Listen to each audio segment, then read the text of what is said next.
Tama. Na po, bibil ko. Dito, chicken skin, basawsawan ng suka.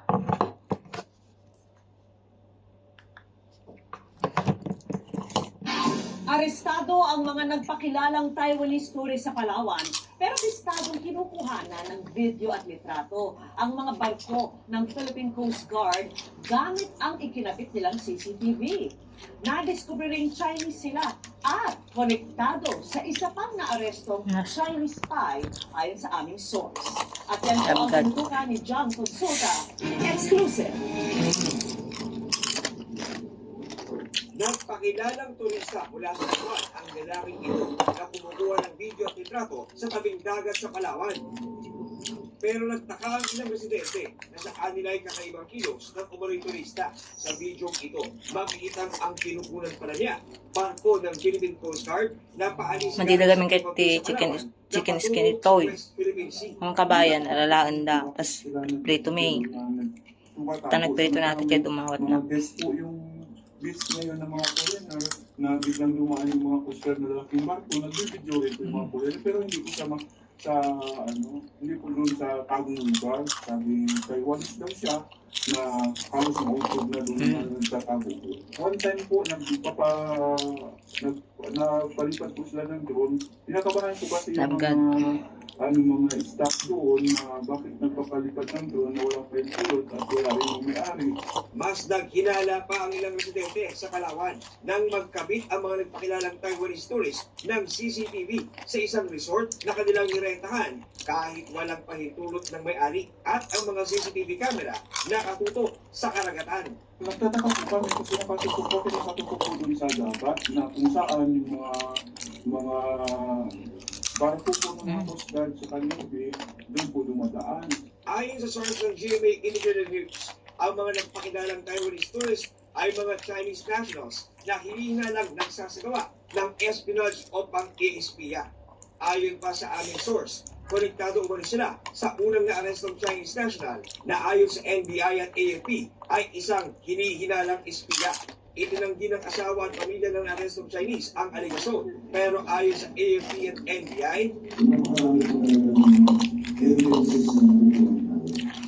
in the cell phones, pictures of the house, pictures of the ships,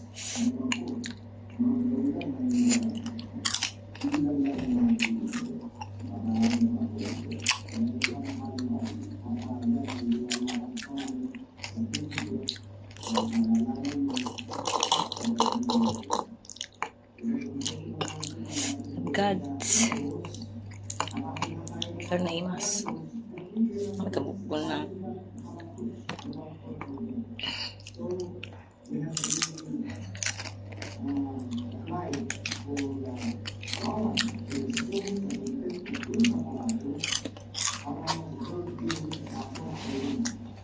nagbigay din ng source mula sa NBI ng litrato ng arestong Chinese spy habang nakatitingin doon. Nilabas ng source ng litrato na walang galos o sugat ang Chinese. Chicken skin. Na tinotorture itong umano. Para sa GMA Integrated News, John Consulta, nakatutok, 24 hours.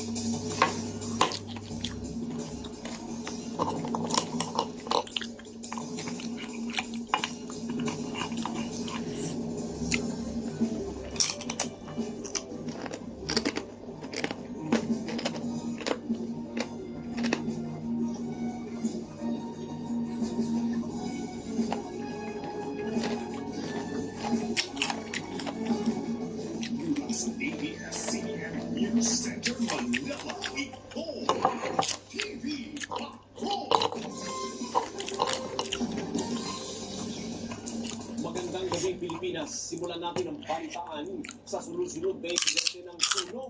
Patay ang 69 na taong gulang na babae sa sunog na sumiglag sa Quezon City Lunes ng umaga. Aabot naman sa 100 pamilya ang nawalan ng takanan. Nagpapatrol, Jessie Cruzat.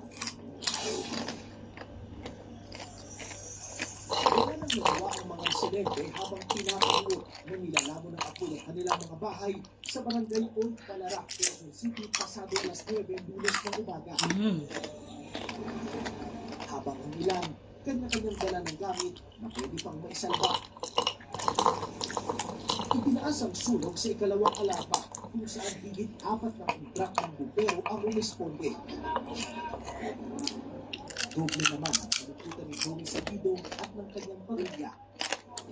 Bukod kasi sa labo ang kanilang bahay, nasilingin sa sunog ang 69 anyos na ina. Kwento ni Joey, maaga siyang umalis ng kanilang bahay para mamasada ng tricycle. Hindi niya inakala na wala na pala siyang babalik ang bahay at ina. Pagdating ko naman dyan, sa loob ko na yung pamangkin ko palabas. Kaya sinabi niya sa akin, ito si mama, may sa loob. Kaya po, pinasok ko pero wala na eh. Lumaki na ng apoy eh. Wala na ako nagawa eh.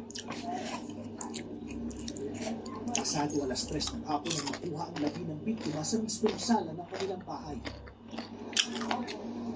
Pasalamat naman sina Dante at George na ligtas ang kanilang mga pamilya sa sunog kahit natupok ang kanilang mga gamit. Pasalamat ko sir kahit papaano sir, may natira po kong gamit sa pagpalit sa uniform ng school, kahit isa na lang po ito. Pangalawa sir, yung pamilya ko po, sa awan ng Diyos, nasaktan sa kanila, malungkot. Wala, ganun talaga eh. Basta ang nangyayari, kasi ko yung mga anak ko, mga gamit, makapalitan mo ulit eh.